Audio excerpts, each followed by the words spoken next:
Hello dear viewers, my YouTube family, how are you all? Welcome back once again. I'm here for you with another important video topic which is going to be about the important chapters or the lessons for the BSc Nursing, BSc Paramedical and the BSc Technological courses for the upcoming 2022 entrance examinations. Even if we talk about the entrance examination of 2020, then 2021 and the now upcoming 2022, ये important हो जाता है सभी important lessons को cover करना एक अच्छा rank पाने के लिए। लेकिन इन केस कभी होता है कि किसी भी कैंडिडेट को लेट पता चलता है फॉर द एडमिशन प्रोसेस, जिसकी वजह से वो लेट अप्लाई करता है और due to some other conditions, और उसके पास एक लिमिटेड टाइम पीरियड होता है जहां पर उसको मैक्सिमम स्कोरिंग पॉइंट्स को गेन करना होता है। उस केस में उसके लिए इंपॉर्टेंट हो जाता है कि वो स्कोरिंग चैप्टर्स पे ज्यादा वर्क करे, पहले उनको कवर करने की कोशिश करे, क्योंकि वहां पर भी वो एक अच्छा रैंक गेन करके सिलेक्शन इजिली पा सकता है। लेटर ऑन अगर उसके पास फिर से टाइम पीरियड बचता है तो जो लो मीडियम वाइज चैप्टर्स है, लो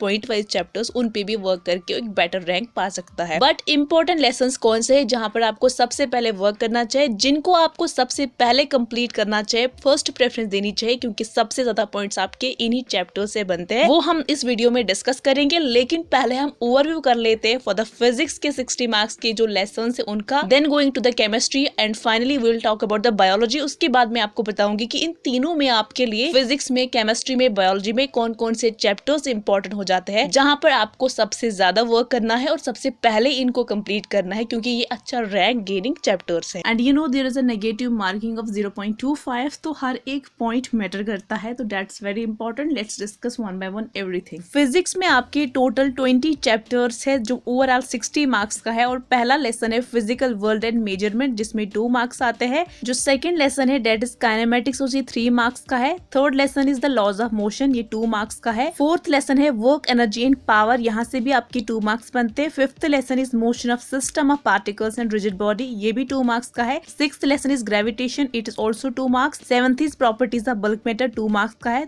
एट्थ लेसन इज थर्मोडायनेमिक्स, ये भी 2 मार्क्स का है। Ninth lesson is behaviour of perfect gas and kinetic theory, ये भी 2 मार्क्स का है। 10th लेसन इलेक्ट्रोस्टैटिक्स, 4 मार्क्स का है। 11th is current electricity, 4 marks का है। 12th is magnetic effects of current and magnetism, 5 marks का है। Electromagnetic induction and alternating currents, 4 marks का है। इलेक्ट्रोमैग्नेटिक वेव्स, 2 मार्क्स का है। ऑप्टिक्स, 7 मार्क्स का है। Dual nature of matter and radiation, 2 marks का है। ऑसिलेशंस एंड वेव्स, 4 मार्क्स का है। 18th lesson is atoms and nuclear, 3 marks का है। 19 इज इलेक्ट्रॉनिक डिवाइसेस, 4 मार्क्स का है। 20 इज कम्युनिकेशन सिस्टम, जो 2 मार्क्स का है। These are the 20 overall chapters of physics. Now we will see कि इंपॉर्टेंट कौन से बनते हैं यहाँ पर जिनकी फर्स्ट प्रेफरेंस देनी चाहिए। लेट्स सी अबाउट फिजिक्स में जो आपके इंपॉर्टेंट चैप्टर्स बनते हैं, ये आपको स्क्रीन में दिख रहा है। ऐसे 9 इंपॉर्टेंट चैप्टर्स है जहाँ पर आपके मैक्सिमम पॉइंट्स गेन हो जाते हैं। ये जो टोटल 9 इंपॉर्टेंट चैप्टर्स है फिजिक्स की, इनकी जो एग्जैक्ट काउंटिंग बनती है पॉइंट्स की, तो 38 पॉइंट्स बनती है। यहाँ से आप इमेजिन कर सकते हैं कि अगर आप इन 38 पॉइंट्स को अच्छे से करेंगे, फिजिक्स 60 मार्क्स का होता है, उसके बाद बाकी जो 11 लेसन है वो सभी 2-2 मार्क्स के। अगर उसमें फिर आपके इजी लेवल के 3 to 4 लेसन आप लेंगे तो 4 to 6 मार्क्स वहां से बनेंगे। 44 से 46 के बीच में आपके मार्क्स आ जाएंगे तो इजिली आपका फिजिक्स क्वालिफाई हो जाएगा।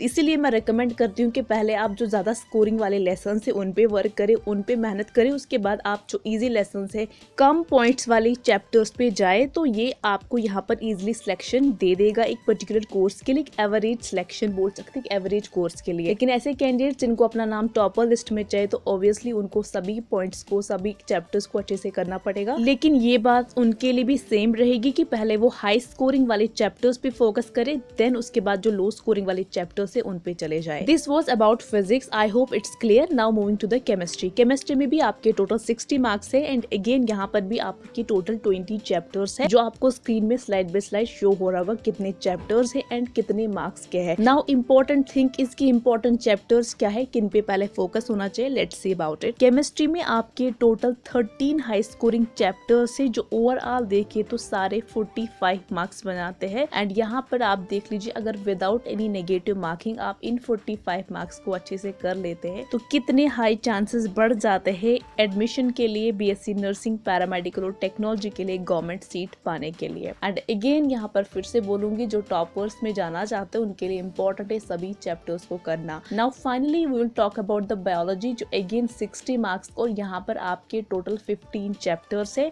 अगेन स्लाइड बाय स्लाइड आपको स्क्रीन में दिख रहा है कि कौन कौन से चैप्टर्स कितने मार्क्स के हैं। बायोलॉजी में भी आपके टोटल 9 हाई स्कोरिंग चैप्टर्स है जो हम देखेंगे वन बाय वन, जो आपके टोटल 45 मार्क्स बनाते हैं। और जो बाकी के रेस्ट ऑफ द चैप्टर्स है वो भी इम्पोर्टेंट है, उनके 15 मार्क्स आते हैं। तो पहले आप हाई स्कोरिंग पे फोकस करिए एंड देन द जो लो पॉइंट्स वाले हैं। आई होप ये जो आपकी क्वेरी थी रिगार्डिंग द सिलेबस की मैम फिजिक्स, केमिस्ट्री, बायोलॉजी, इन तीनों सेशंस में इम्पोर्टेंट लेसन्स और चैप्टर्स कौन से जिन पर हमें ज्यादा फोकस करना चाहिए, ये मैंने आपके साथ शेयर किया। आई होप इस चीज से आपकी काफी ज्यादा डाउट्स, कंफ्यूजन दूर हो जाएगी। That's all for now. If it was really helpful, then please do share, like and subscribe to my channel. We'll be right back for you with another topic. Till then, take care and God bless you all.